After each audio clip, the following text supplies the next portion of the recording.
Okay, so it's 7 o'clock. So welcome everyone to the London Buddhist Centre. Actually, there's 4 of us in the London Buddhist Centre tonight, but you're all joining online. So welcome to you. Really, really good. I want to say really good to see you, but of course I can't see you. I'm actually looking at the back of an iPhone, but really good that you're tuning in. So this evening, this will go on for an hour. I'll be here for an hour with you. So I want to say a few things about how we might approach things just now, or at least I suppose a better way is just the reflections that are coming to me just now. Then we'll do a meditation, and I'll lead us through a meditation, about a 20-minute meditation. And then there'll be chance for you to ask questions, or I don't know, just share your own experience. I've been amazed actually just how many questions there's been, which is great. So sometimes we can't answer them all, but do ask questions, and I'll certainly try and answer some. Yeah. So this week, you might not know this yet, you might not have heard this yet, but at the London Buddhist Centre, we're now offering classes that you can tune into every weekday evening at 7 o'clock. So every weekday evening, just tune in at 7 o'clock, and you'll know that someone from the London Buddhist Centre will be talking live from the London Buddhist Centre, 7 to 8 o'clock, every weekday evening. So for instance, tomorrow night, Yanavatra and I are going to start, and we'll do this every Thursday for a while, who knows how long, but we're going to start just telling a few stories that I think, and Yanavatra thinks, are really, sort of talk to our present situation. And then on Friday nights, Sura Gupta, who's the chair of the London Buddhist Centre, she's going to be teaching and leading you through meditation as well. So yeah, just tune in any weekday evening at 7 o'clock. Yeah. Okay, so here's what I've been reflecting on in myself. I mean, the start of my reflections comes from, I don't know whether you've experienced this yet, but I've been noticing myself get irritated. I remember earlier on when it was just happening, I was at times feeling a bit excitable, at times feeling a bit sort of, it's people are making too much of a fuss of it, it's not going to be that bad. And of course, all of that has changed really quickly, hasn't it? But what I'm noticing in myself now, and I don't know whether you're noticing this, is I sort of feel a bit rawer.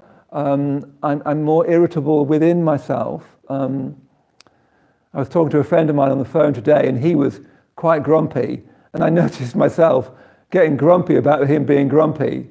And then I phoned my mother and said, "Oh, so-and-so's grumpy." And then she was getting grumpy about him being grumpy.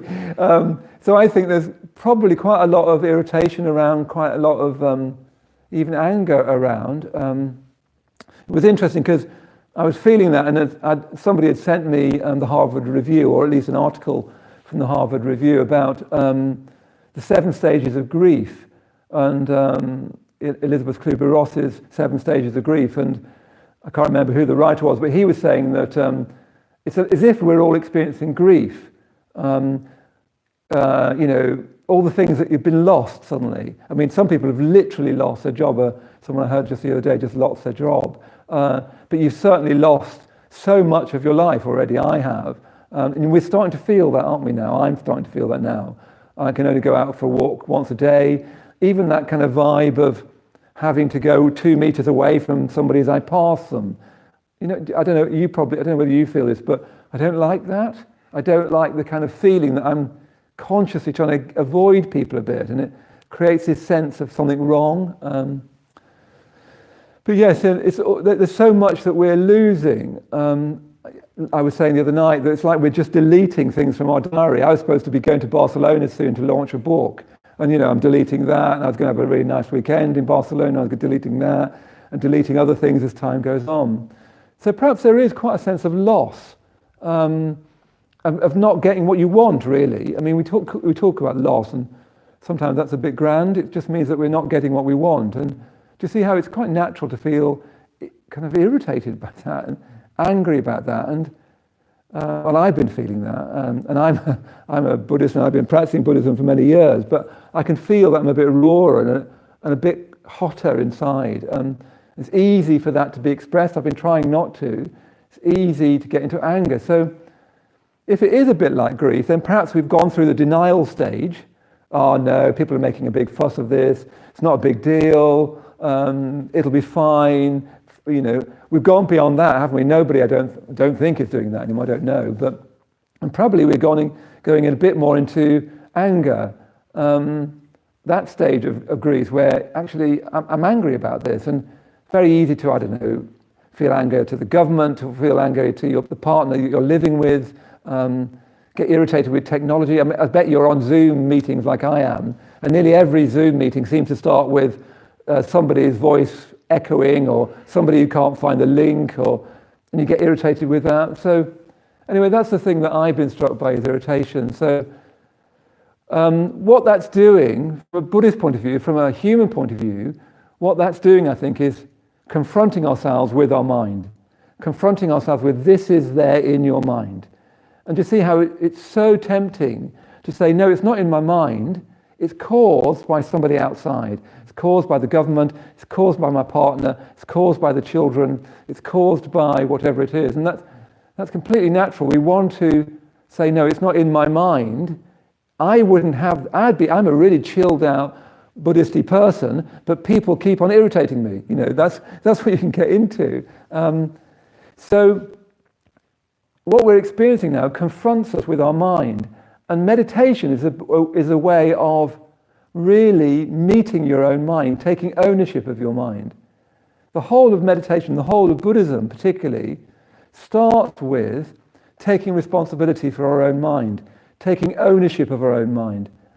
Easy to say that, you know, it rolls off the tongue, but it really means saying to oneself, actually, tell you what, I'm just a bit irritable just now, I'm just a bit angry just now. Not feeling guilty about that, not feeling I shouldn't be. So it's so easy to get into blame, isn't it? You either blame other people, or we blame ourselves, or we blame the state, or we blame our parents. Let's just try and step out of blame and just think, at the moment, I'm a bit raw, I'm a bit irritable. Yeah. Now that is taking responsibility for your mind. Here's the state of mind I'm in.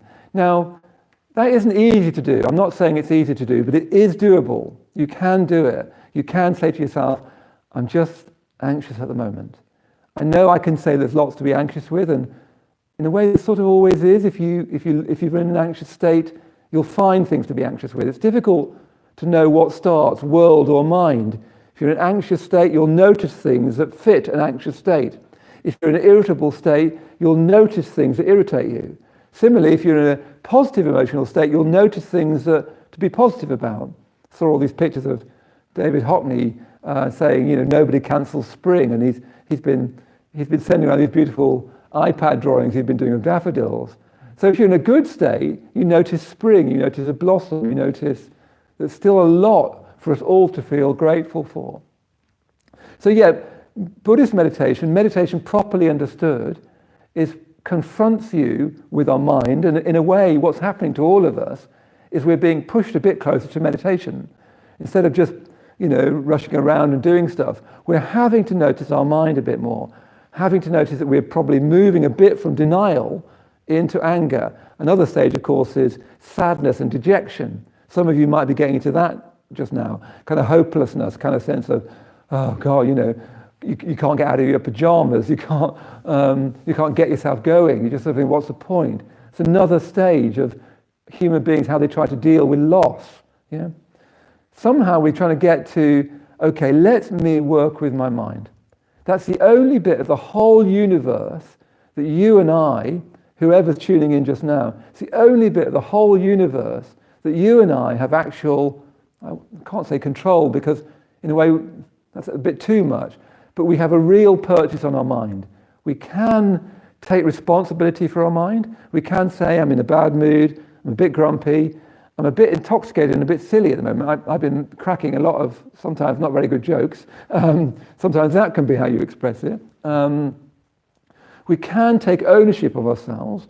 Once we really take ownership of ourselves and become aware of ourselves, well, then do you see how we can start to feel that? You don't want to get, I don't know, guilty about feelings of anger. Everybody feels anger. It's just completely natural human state. It's just what it's like to be human. So you don't need to get guilty about that. That's just another level of problem. But we can say, okay, here's the state of mind, and let me feel it. Yeah?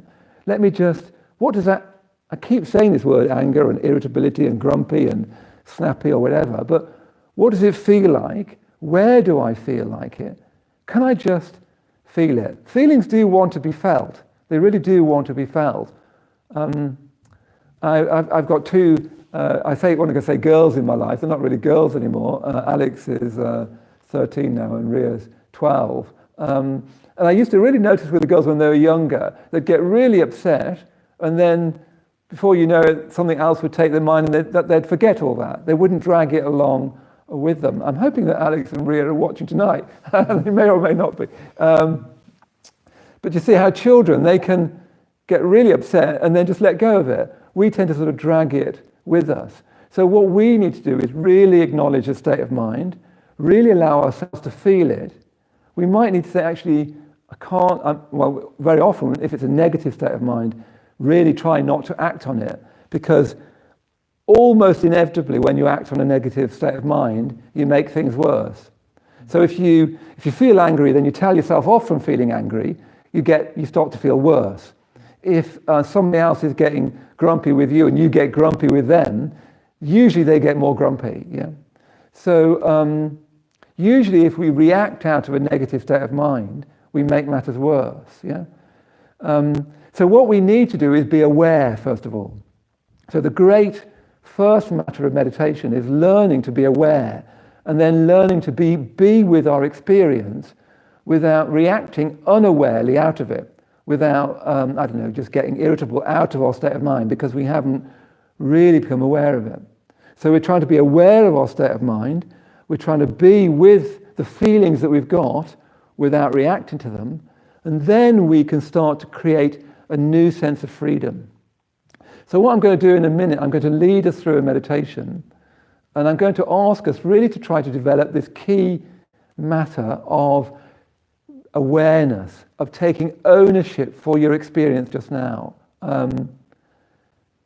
Not easy to do, as I say, because we spin off, we want to blame people, we want to blame ourselves, but actually can we just kind of step out of that and just be aware, take ownership of ourselves, and start to develop that awareness. Yeah? Out of that, a new kind of freedom can grow. But you need to really get a sense of, I need to own my life, I need to own my states of mind. However much I think they're caused from outside, they're my states of mind, they're nobody else's. I need to become really aware of that in a kind of non-judging, non-self-critical, kind of slightly humorous way, if you can. Yeah. Okay, look, easy to say all that. Let's have a go at that, and then you might want to ask me some questions about that after the meditation. Yeah. So, if you want to sit yourself comfortably and get yourself, you're probably sitting in your chair in front of your computer. You might be at home on your sofa. We're just going to turn the lights down here at the Buddhist Center. So, if you're ready, just set yourself up. You may want to if you're sitting on a chair, make sure you've got your feet on the floor. Or hey, if you're sitting on a sofa, we're not going to be meditating that long, so just sort of relax, close your eyes, and just relax. Stop for a minute. Just close your eyes.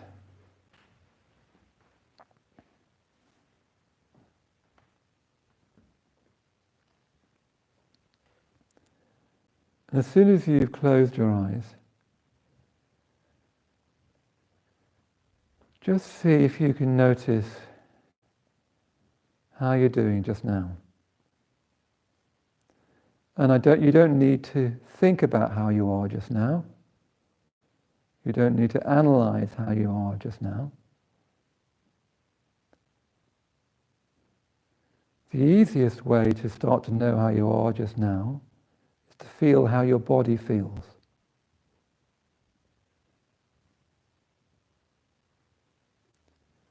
Are you tense or relaxed?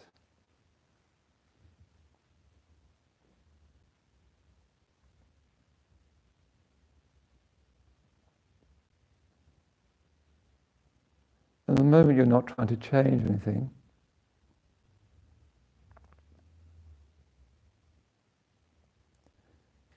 Noticing how your body feels. And sometimes we can't feel the body very much, especially if we've been in Zoom meetings all day or we've been looking at the screen all day. It sort of alienates you a bit from your body.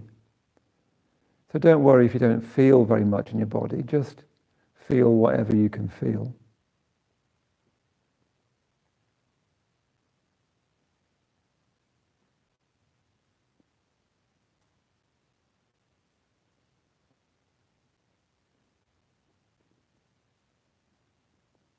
And can you notice how you're feeling just now? And I don't mean emotions necessarily. You might have emotions present, but what I'm trying to get at is something a bit more, I don't know, rudimentary, something a bit more basic. You're feeling okay? You're feeling not okay? You're feeling good, you're feeling good. And however you feel, just allow yourself to feel it. You're not trying to change that just now. If we're not careful, we try and change things before we allow ourselves to feel them. So just see if you can, notice how you are just now. And that might be just a bit flat, a bit nothing. And that's fine as well.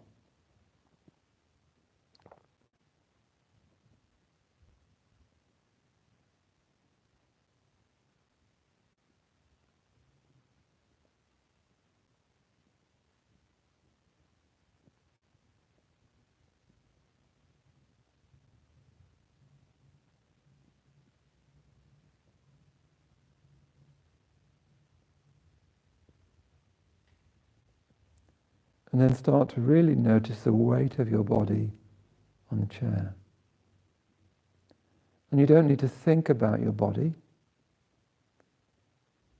Just feel the contact of your body on the chair or the cushions.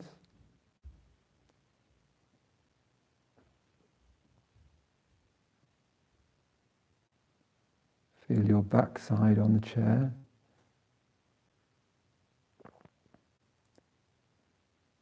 Feel your feet on the floor.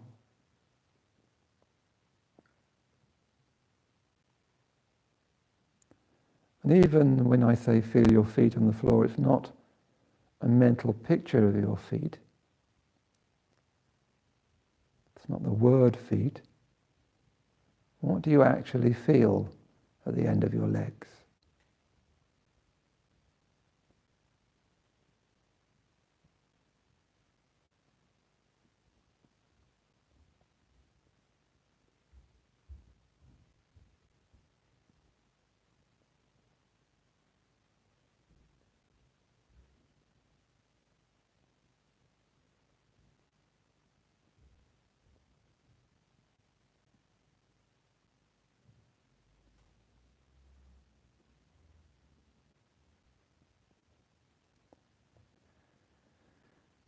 And then bring your attention into your face and see if you can soften your face.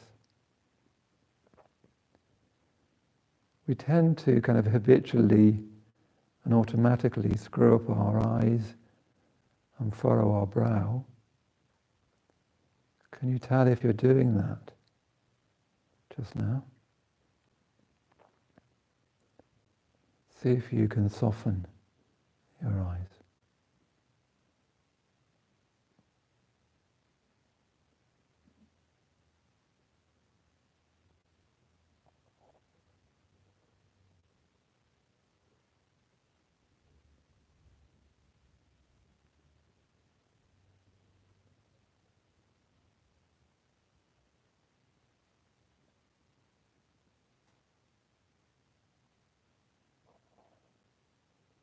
Again, we tend to grip the jaw and tighten the mouth. So just see if you can soften your jaw a bit.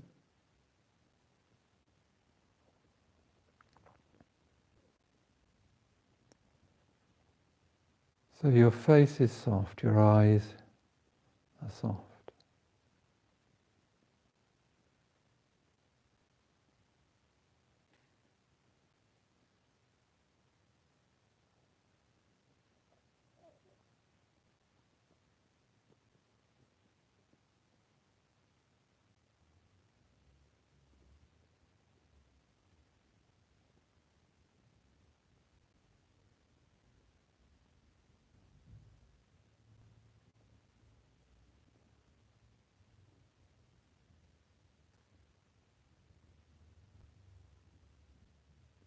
Then bring your attention into your shoulders.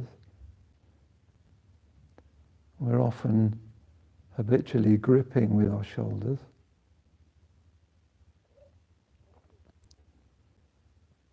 And just imagine your shoulders letting go. Imagine your shoulder blades dropping down your back.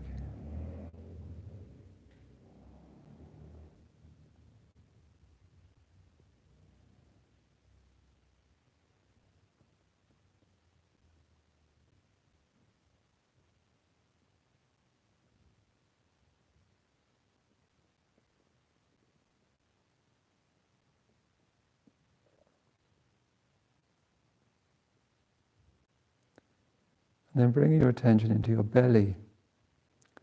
Now we're often gripping our belly, aren't we? We don't notice that we're doing it, but it becomes habitual. So just see if you can soften your belly.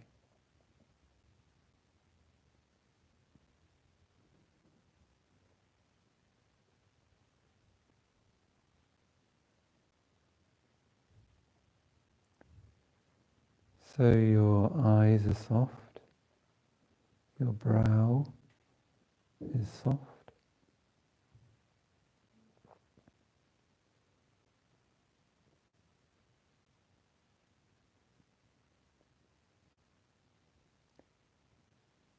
You can release your shoulders.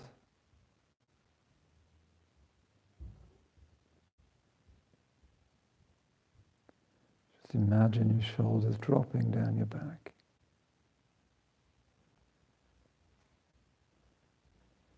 Sometimes it's as if we are carrying the troubles of the world on our shoulders. So you can just imagine letting that go.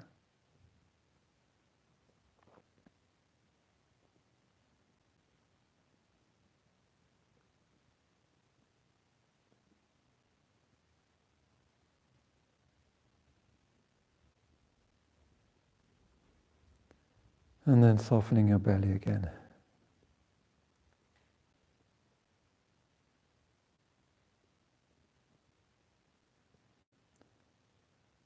So as you're sitting here, your whole body is calming down, quietening down.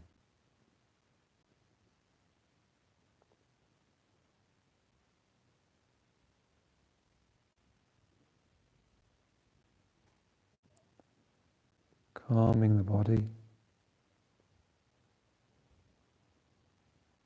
calming the mind.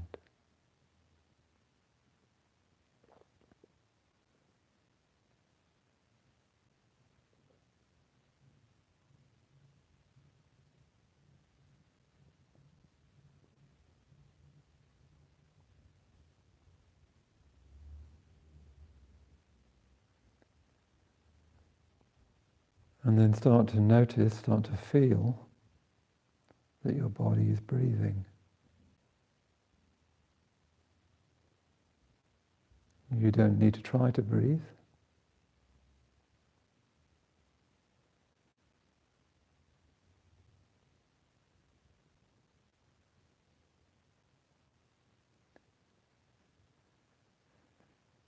And without making a big deal of it, see if you can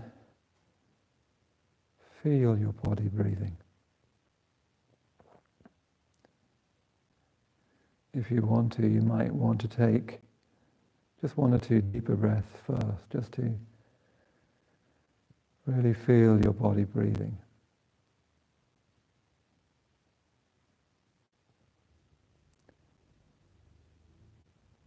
And if you've been feeling a bit stressed just now, it's particularly helpful to tune into your out-breath.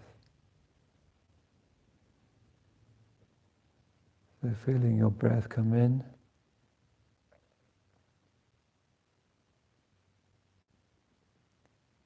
and feeling the whole breath go out.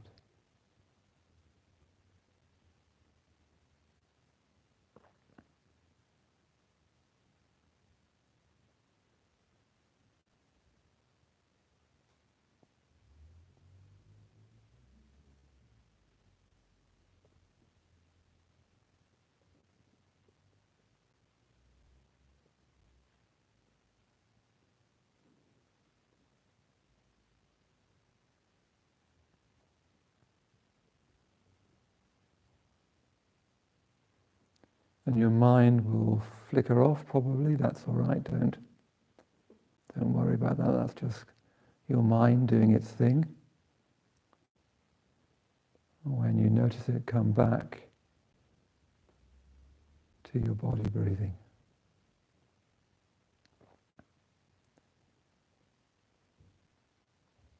See if you can follow the whole breath in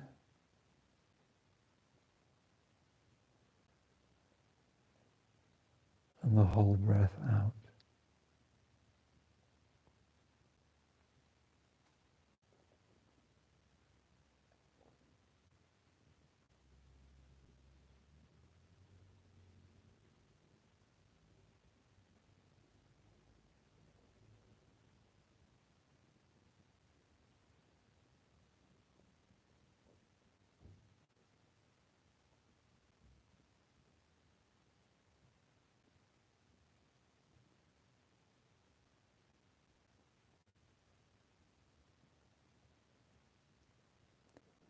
When your mind goes away, that's all right, that's fine.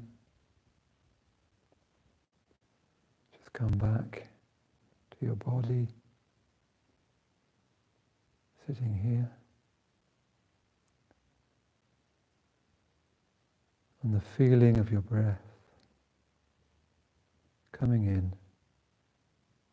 and going out.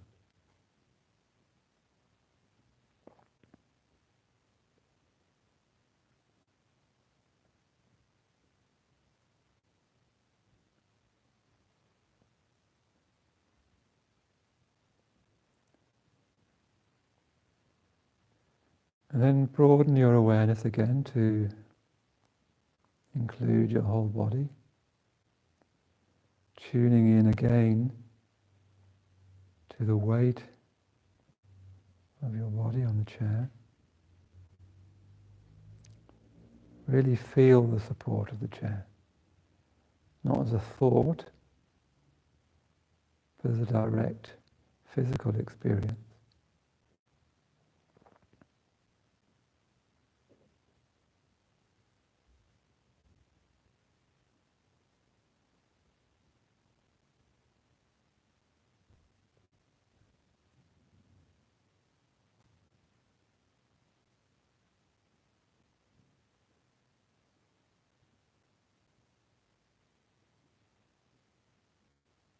Feel your feet.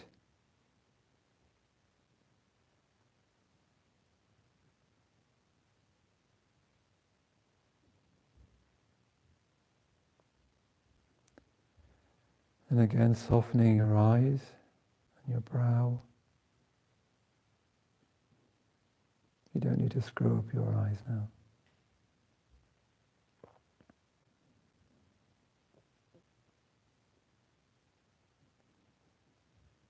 See if you can let go of your shoulders and your belly.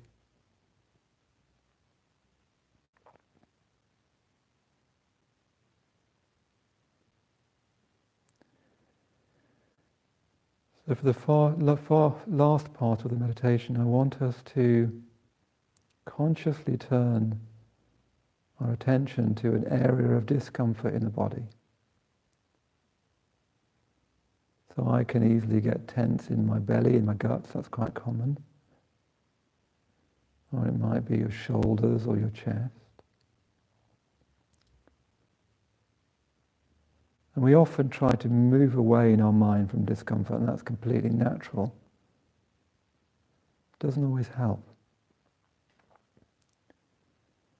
So see if you can notice a part of your body, an area of your body that feels tense or constricted, tight.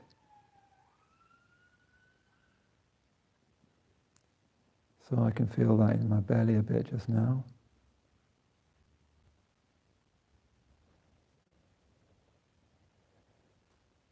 And it's not as simple as people will make out this letting go matter. So first of all, just feel, if you can, have the courage to feel an area of discomfort. It's not so bad usually. What does it actually feel like?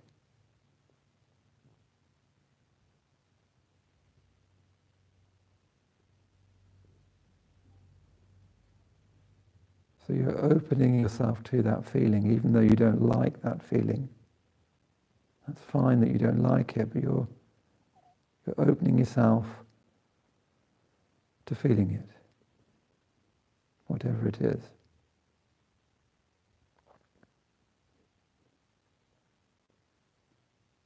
And that could just be a tension, a feeling of constriction, a boredom.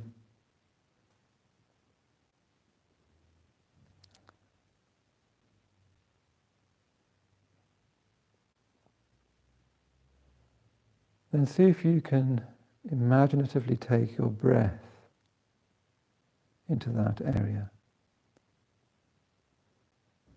So as I'm breathing, I can imagine the breath, particularly in the belly.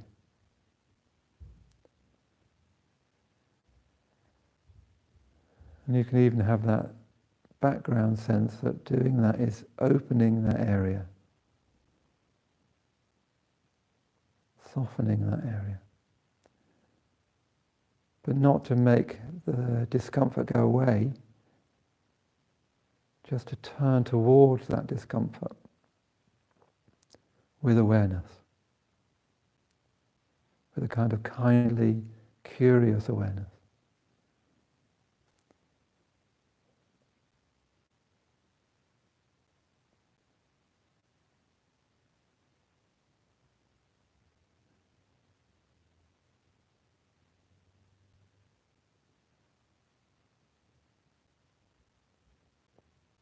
So feeling an area of discomfort, allowing yourself to feel it.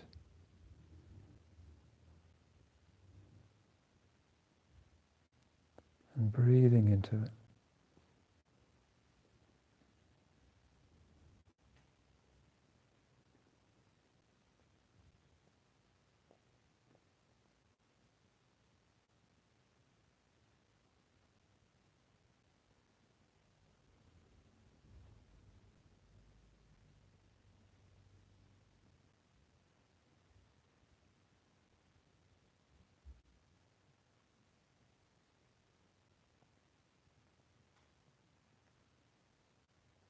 So what do you feel in the body? Can you let yourself feel it without telling yourself stories about it?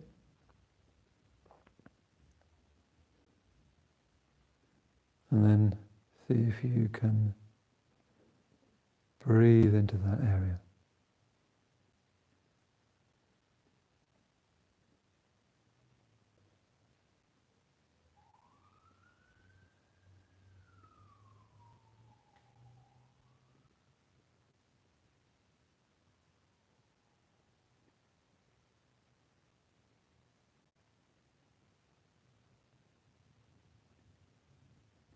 And again, extending your awareness to include your whole body.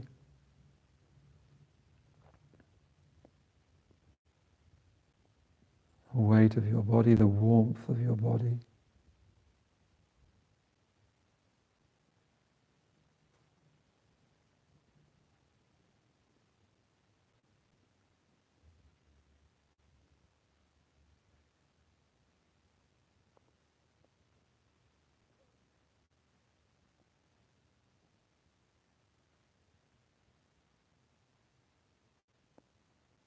Tuning into the sounds around you, wherever you are. Letting the sounds be there just as sounds.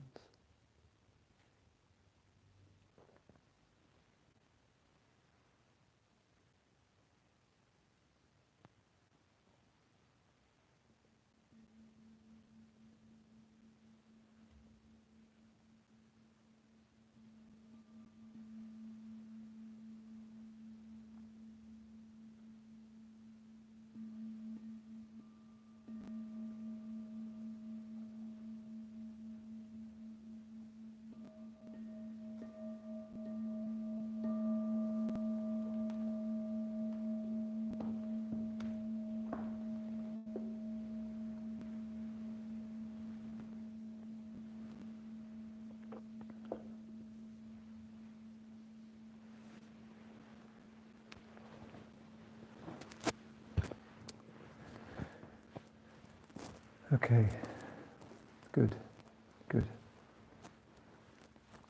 So what I was trying to do there, firstly, was try to, firstly just feel what's happening in your body.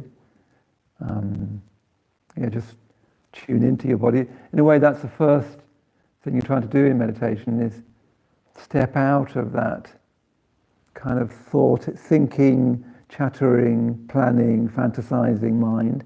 Our mind is like YouTube, isn't it? All these different films flash up one after another. We're trying to step out of that into a direct feeling of our body. Then I was trying to get us to gather our awareness around our breath, around the direct sensations of the breath. And I was trying to get us to consciously turn towards discomfort. That's sort of counterintuitive. The instinct is to get away from discomfort, and well enough, often enough, that's a good instinct.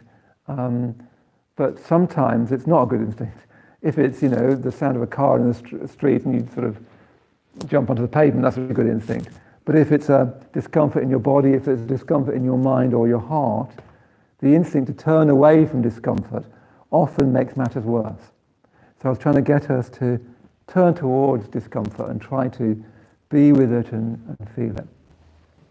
So let's just see if you've got how you got on with that, and if you've got any questions or points arising from that.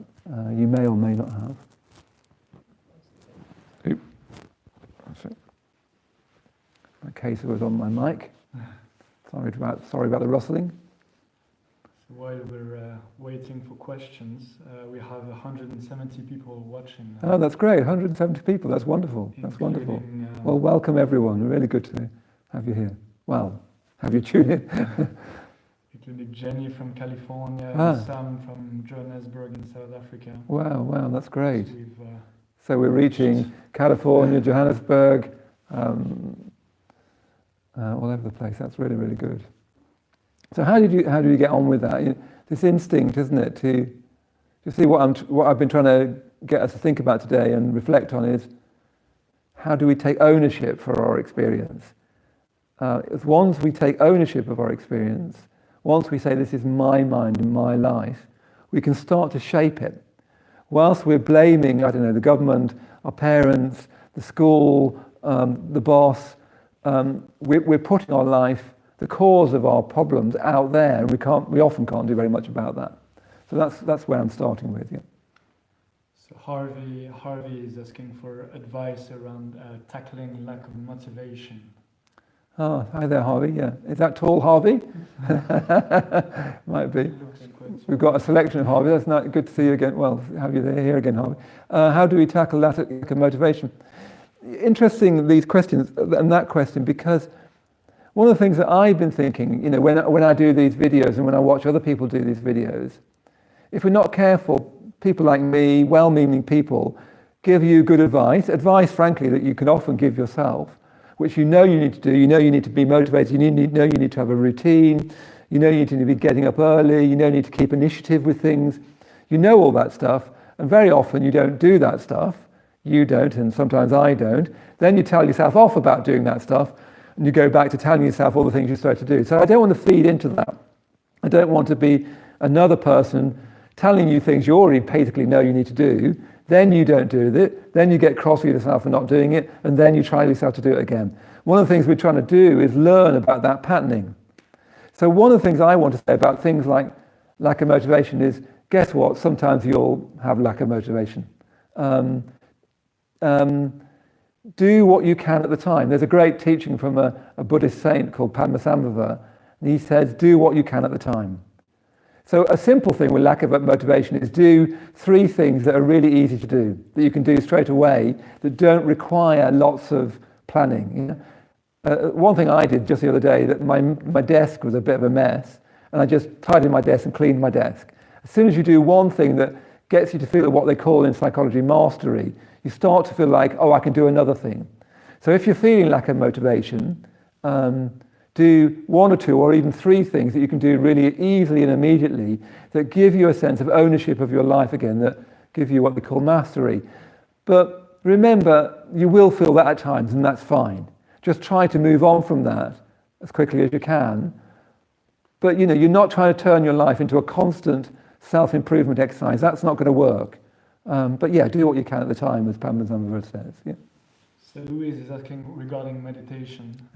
Sometimes it takes me my whole meditation period to get my mind to stay with my painful experience in the first place. Yes, Any indeed. tips for getting there a bit quicker, and also on how to do it outside of meditation? Yeah. Hi there, Louise. That's a very good question. Sometimes I think, how I imagine it sometimes, it's like it takes me ages sometimes to get to naught, by which I mean away from just my mind being like a tumble dryer. When you watch a tumble dryer in the older, you see all the things going round, right? Your mind can be just like that, and it's just difficult for it to just slow down. I'm not always sure you can do much. Sometimes I think one of the answers I'd like to suggest is that you might meditate for a bit longer. I think a lot of us, especially if we're bent over computers so much, we're doing a Zoom meeting, we're phoning, in a way our life is a bit simpler, but not probably that much simpler. Your mind seems to have its own kind of speed, and you can't kind of just slam the brakes on. At least I don't think you can. You can do some things like breathing more deeply, keep coming to one of these classes online and meditating. But I think sometimes what we need to do is just see whether we can just sit for a bit longer. And probably I would recommend just at first, sit yourself down, close your eyes, and just wait. It's almost like don't even think about meditation yet. Just close your eyes and just wait. And it's like the speed of your mind will gradually slow down. I mean, a simple thing to do is soften your eyes, because your eyes are very much associated with your brain. So if you can soften your eyes, that quietens down your brain. But what I'd mainly recommend at the moment is see if you can meditate a bit longer. Don't push it, but see if you can meditate a bit longer. Your mind will need time to slow down, yeah? We've got a question from Leah, who's asking, would you say that this turning towards discomfort should also include times when we're ill or feeling a lot of pain, or are there times when it's better to distract yourself? Repeat the question. Oh yeah, okay, I better repeat it. Yeah, so is it turning towards discomfort, is that always something that has to do with you're ill, or sometimes is it better to distract yourself? In a way, the answer is yes to both. Sometimes I think it is better to distract yourself, frankly. It sounds outrageous from a Buddhist to say. How you distract yourself and what you distract yourself with is a bit of an issue. But you know how sometimes, say you're in a really bad mood, or say you're anxious, and you try to say, oh, actually, I'm anxious just now. And then you think, actually, I've got lots of good reason to be anxious. Here's one thing. And you can tell that you haven't got enough awareness to work with it. So sometimes actually you think, tell you what, let me just get into something. So let me watch something, let's go and watch something a bit good on YouTube or wherever it is, or let me try and get into that book. So yes, sometimes I think distracting yourself is fine and even necessary and good, but it's not a long-term strategy. If you keep doing that, if you always go to that, you never really work with yourself. So I think it's interesting with illness. I notice there's response to illness is as variable as their personalities. I remember a good friend of mine, Maria, I remember meeting her mother who was dying. She was she was dying of cancer. And she was rather remarkable, Maria's mother, and she was a very devout Christian. And she was in terrible pain, but her attitude, she was so accepting of it. So, I don't know, she wasn't making pain worse by reacting to it in her mind. And I remember being with her was like a gift. So sometimes you meet people who really react to their pain and make it worse. Some people have got lots of discomfort and they don't make it worse. You probably know that already, that sometimes you're feeling a bit ill and you can really make it worse in your mind. So I think we do need to turn towards it in our mind and really work at not making it worse. Weirdly, I think we still need to remember other people. I think that helps. If you're feeling ill, try and say, how are you to other people? If we get kind of over concerned with ourselves, as we always do, or often do, we make it worse, yeah? I think we do need to turn towards ourselves when we're ill, but the key is to try not to react to it. If you're finding you're reacting it too much and you can't not react to it, then see if you can do something else that's more useful. Do some exercise, get into a good book, read a decent question. Read a decent. That's because It's putting up another question. Read a decent book, something like that.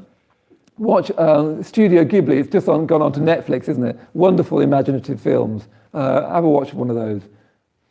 Yeah, so connected to that, Liam is asking, is there a risk that in accepting our feelings of anger, for instance, of the government or any other negative feelings, we would slide into them and then get into resignation and apathy or individualism? Yeah, so the whole question of working with anger, and slipping from anger into other states, there's a lot to say about anger. In a certain sense, there's almost too much to say, but let me just say one or two more things about anger. Anger expressed is nearly always, not always, but nearly always unhelpful. If you can express it helpfully, at best it becomes breaking into communication. Sometimes you do need to do that. Some people are better at this than others, but sometimes you need a bit of heat, don't you, to break into communication. But hatred, when you get into that horrible hatred state, and golly, we've all got it. We've got much more of it than we sometimes admit. Hatred is always personal. It's always to do with you, and it never helps, yeah? So we're definitely not wanting to get into hatred. We can sometimes use anger effectively, but we have to be very careful with it. Some people, though, they turn their aggression in on themselves and get depressed. I think for me in the past, I would tend to be a more depressive kind of person, and I used to just turn that aggression internally and just get depressed. That doesn't help either. That's not useful either. That's just another level problem. And then if you don't express things enough, you get resentful. Do you see what I mean? So the whole matter of anger and aggression and irritation, easy to talk about. It's quite an art to work with, because I'm not suggesting you just sort of push it down and then get resentful. That's not in your interest, and it's not in your friends and your partner's interest to get resentful. I always call resentment the English way of hatred. It's what the English have been brought up to, is you're very polite, but you're sort of just resent people. So let's not get into that. Let's not get into apathy and resignation. The key is to say, let's just feel what I feel. Let's try and create some awareness around that. And that can open up a new freedom to act in a more genuinely creative way. And lots more to say about that, but there's a few more questions coming up. Yeah, so Rosalind is asking, I'm feeling a sense of frustration with a housemate who isn't taking the isolation guidelines very seriously. Yes. Struggling to practice kindness and compassion towards them. Do you have any thoughts? Yeah, it's a really good point, Rosalind. I've noticed this. There's a sort of trade-off, isn't there, with when you get irritated with people who aren't taking the, what do they call them, distancing, the social distancing seriously enough, or from your point of view, there's some people are a bit blasé or perhaps not aware. Some people are very aware. I saw somebody sort of walking into the street because they were, trying to do social distancing, which I thought was getting a bit dangerous. So it's easy to get irritated with people who you don't think are taking enough responsibility for that. Again, these are sort of tricky things. But if you add to that with irritation, people really pick up on your irritation. If you go to your flatmate with, you're doing this wrong, nobody wants to be told off. I mean, sometimes we sort of do need to bring things up, but how can we do that in a way that actually is in our own interest? Now, what I'm suggesting here for a start off is let's own that actually I'm really irritated with you. I've got what I believe to be good reasons to be irritated with you, because you're not following social distancing, you're leaving the washing up in the sink, you didn't seem to wash your hands for long enough when you got in. Let's put those aside for a moment. They're important things, but I need to, as best as we can, own that I am getting irritated. I need to take ownership of that, breathe into that. Golly, and it's painful to feel, that's why we don't want to own it. If we can start to do that, we can start to become more creative about how we talk. Because you know what it's like, you then talk to them, and they've just had this really difficult day, and they just forgot for a minute. And they're fed up. Try to understand how they behave. If you understand all, you can forgive all. So often we need to forgive each other much more. We're none of us getting it completely right. It's probably not completely right to be got. Let's help each other do as best as we can, and let's forgive each other as much as we can. But yeah, what I'm trying to emphasize this tonight is the first step in that is really being aware that I myself am irritated. Never mind my list of good reasons. I myself am irritated. That's where I'm going to start.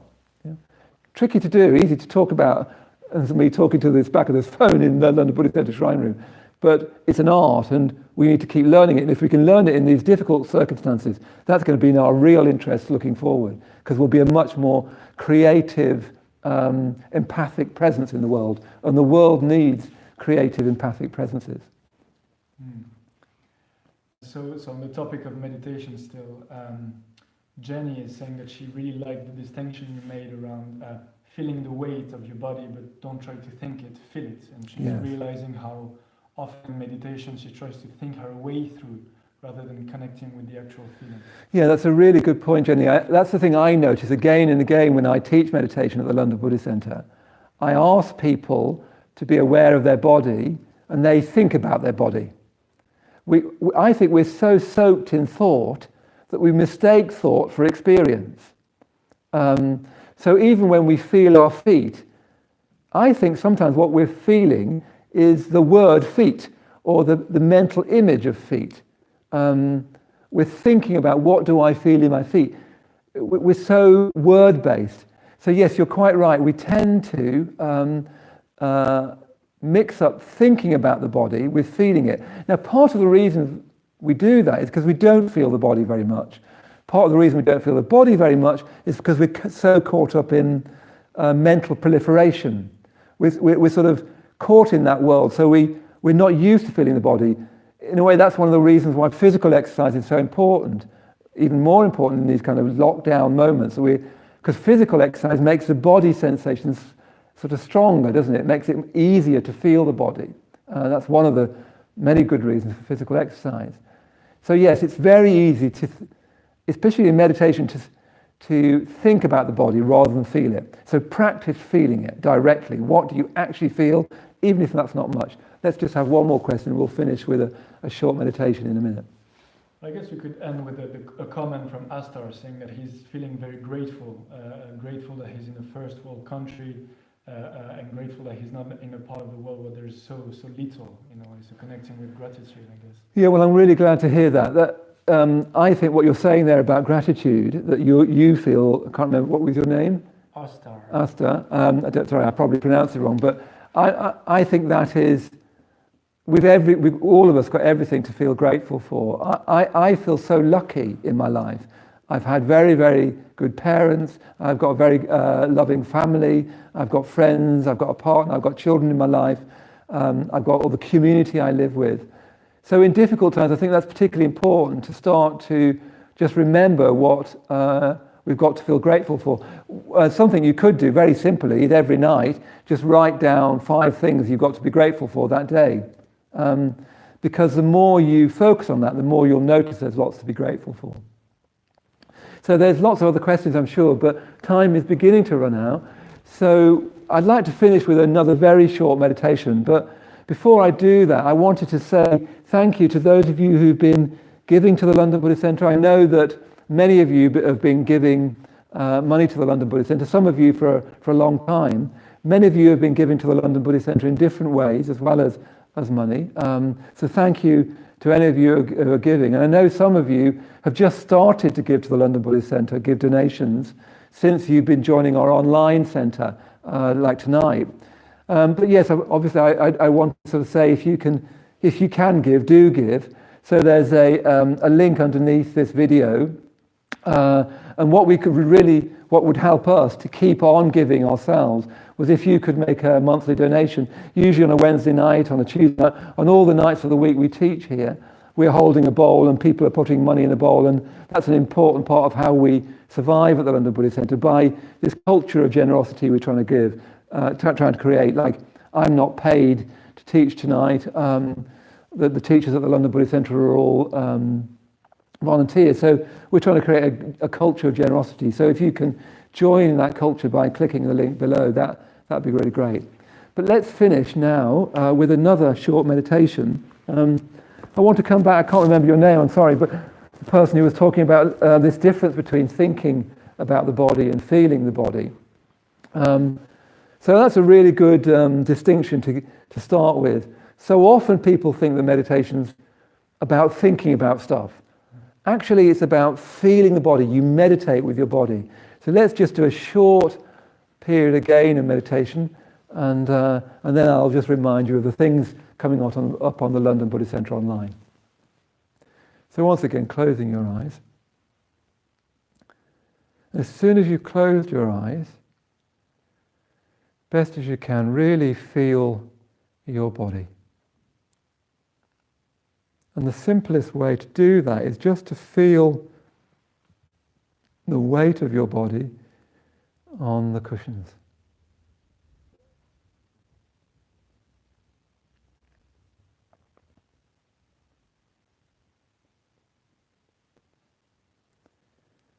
Feel the warmth of that contact.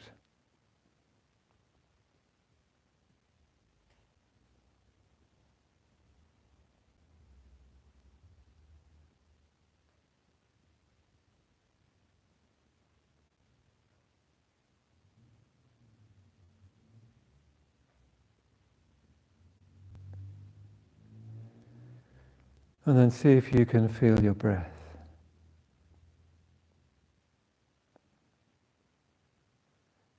Feeling your whole breath coming in and your whole breath going out.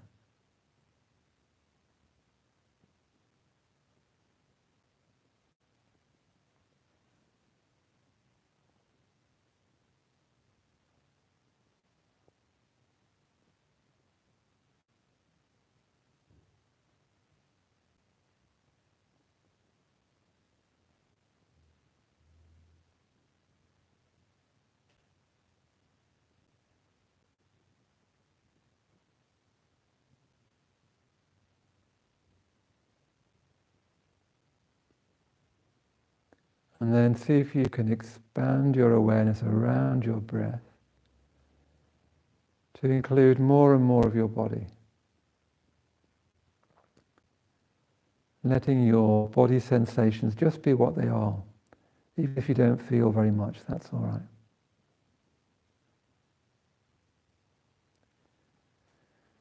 So there's your breath, and there's your body. Sensations of your body.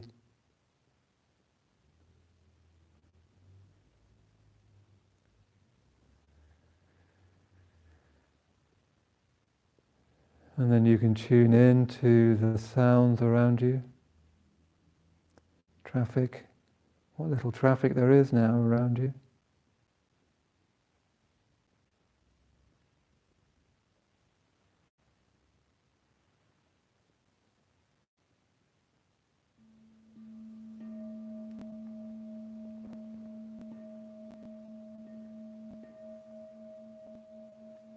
And then when you're ready, opening your eyes.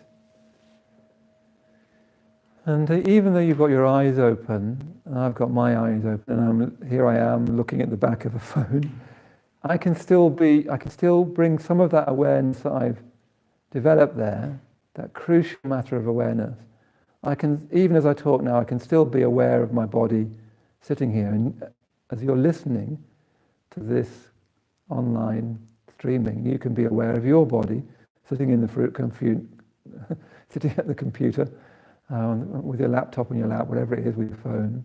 You can still be aware of all that.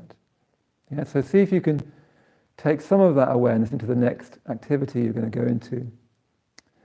So we better close now, but yeah, just to remind you, you can now tune into the London Buddhist Centre online every weekday evening at 7 o'clock, 7 till 8, Monday to Friday. There'll be some meditation, some talk about Buddhism and about Buddhism, even, I don't know, Buddhism, whatever. Really, Buddhism isn't a good word for Buddhism. It's just the teachings, the wise teachings, they're going to help you. A bit of that, a bit of meditation each night. So tomorrow night, Jana Vartra and I are going to start talking about some ancient parables from the Buddhist tradition that I think really tell us a lot about our human predicament. That's what parables and stories do. They tell you really accurately and symbolic terms about your lived experience here and now. Surya Gupta's then who's the chair of the London Buddhist Centre, she'll then be teaching and meditating with you on Friday night, and then Monday off we go again, and you can tune in 7 o'clock. I can't remember who's teaching on Monday, but we'll carry on like this. So every evening, 7 till 8 o'clock, Monday to Friday, tune into the London Buddhist Centre online. Really glad that you were tuned in tonight. My name's Maitreyabandhu, this is the London Buddhist Centre, and I hope to see you again through the strange medium of online streaming very, very soon. Bye-bye for now.